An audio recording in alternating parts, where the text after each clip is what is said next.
Well, boys, so I figured I'd do a video because there's a lot of family fucking worried as frig about me.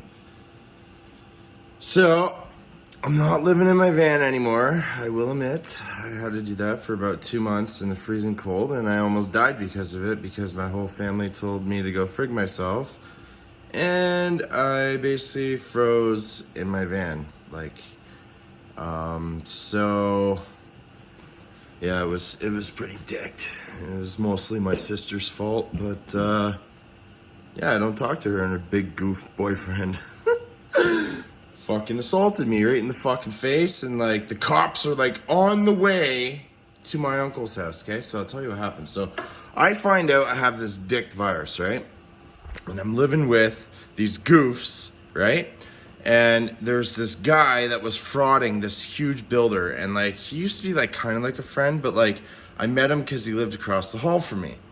Like when I lived in Guelph, so like 5-6 years ago, okay?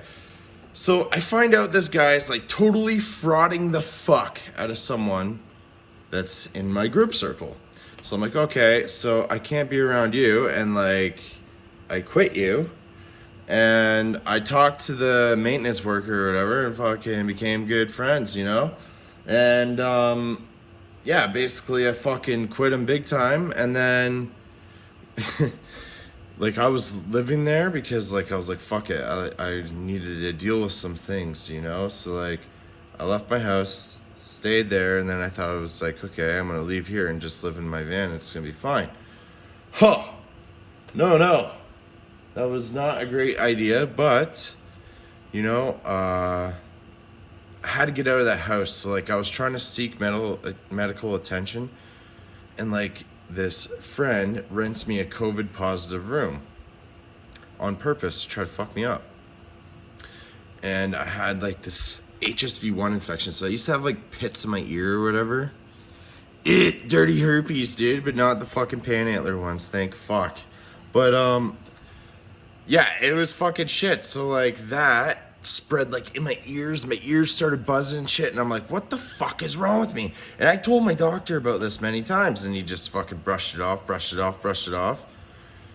Meanwhile, to fix it, you need like a shit ton of these, like fucking, especially when you leave it for like fucking 3 years, eh? But so that's what happened to me. So like so I'm super dickered. And I'm like collecting like all this fucking new furniture and shit, right? Like fucking getting my place all set up, and like, or getting it all ready to move into a place. So I gotta like fucking sleep in my van for like 3 weeks, right? And I'm like, fuck, right? But I like went out on Marketplace, bought a bed for it and everything, right? I was like, fuck it, I'm not paying fucking $80 a night for a fucking motel to live with bums. Like, fuck that. And it worked out good because when I slept in my van, I caught what was fucking with me. So, boys, I got lots. Like, I fucking caught them. They would like knock on because I would sleep in my warehouse, right? Like right by the warehouse, and like that's where they were coming to fuck with me, and I'd hear them. Once they caught on to that, I was staying in the van. I'd hear tap, tap, tap, tap, tap, tap, tap, tap, tap, right on the fucking box truck, right? And then they'd fucking come in and look in my fucking window to see if I was in there. And I fucking seen it one time, boys. And yeah, it's definitely not bikers messing with me at all.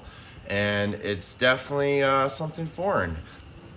But anyway, so it all worked out. But so I gotta explain something what happened between me and my fucking piece of shit sister. So like everyone's gonna hate on me, right? Because they love Madison, right? But she's a complete manipulative bitch, and I've had to live with this monster for 25 fucking years. And you have no idea. None. At all. Like, at all. So shut the fuck up. Stop talking shit about me, because you have fucking no idea what I had to fucking deal with. Just the fucking psychology of that woman, dude. Like, you fucking don't even know, boys. Ugh. So, I'm dying, okay? My doctor's trying to misdiagnose me. I got the virus. I need antivirals, okay? Because Mike rented me a COVID-19 positive room. So since I had the HSV-1 infection, which was compromising my immune system because it was reoccurring, wasn't going away, I almost fucking died. So I reach out to my grandma. I'm like, holy fuck! Like it's like minus 30 out. Okay, like I didn't know it was like this bad. I didn't know it was gonna get this bad. I'm not financially prepped for this. Can you please give me a motel for a fucking couple weeks so I can like finish this? Like I thought the treatment was like a couple weeks, right? So my grandmother fucking pays a week in the motel. She's like, it's fine, Devin. She like gets me some food and shit because I was fucking hurting. Okay, and anyway, so after this happens, the week's up and I'm like, fuck, all right. So I gotta go back to my grandmother and fucking ask her, hey, I need one more week. And I had it all worked out. I was gonna have another place right after that and everything. It's just I needed this one more week, right? Well, my sister's there with her fucking goofy boyfriend, right? And like I pull into the driveway and I see that they're there and I'm like, oh great, this is gonna be drama. So I knock on my Oma's window or on the door, sorry. And she looks at me and goes like this. And I'm like, okay. So I leave, right? But now it's like 9:30 at night, right? And it's minus 30 out, right? So I go to my uncle's house. So I asked my uncle, I'm like, hey, like, listen, like I got fucked here. I just need to crash on your couch for like a night, right? Totally embarrassed. I even got to go to family for this, right?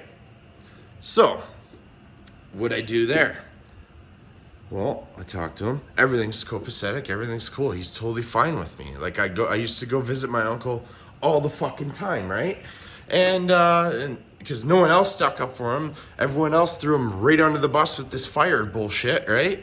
So yeah, I fucking go talk to Anthony, and he's like, hang on, I just gotta call Oma and see what's going on. I'm like, all right, no problem. Like, I have no idea what's going on. So I'm sitting there waiting in my van.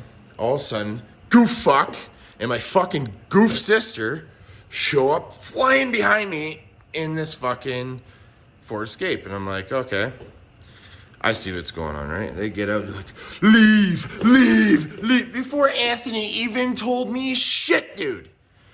Okay? Before he even told me shit. So I'm like, get the fuck away from me, you fucking stupid goof bitch. Like, get the fuck away from me. Like, I don't want to fucking see you, you fucking goofy bitch. Like, what the fuck are you doing showing up behind me when I'm in this situation to try to make it that I can't even fucking sleep in my uncle's house and I gotta freeze in my fucking van while this shit's made it to my fucking brain? You absolute selfish goof cunt piece of shit. Right? So like, so this stupid bitch has been staying with my grandmother, freeloading off her for over a fucking year with her goof bum boyfriend living in the basement, boys. Living in my grandmother's basement. But I asked for 2 weeks help and I get fucking shafted. Well, after my Opa died, thousands of fucking dollars went to all the fucking brothers, dude. Thousands. You know what I got?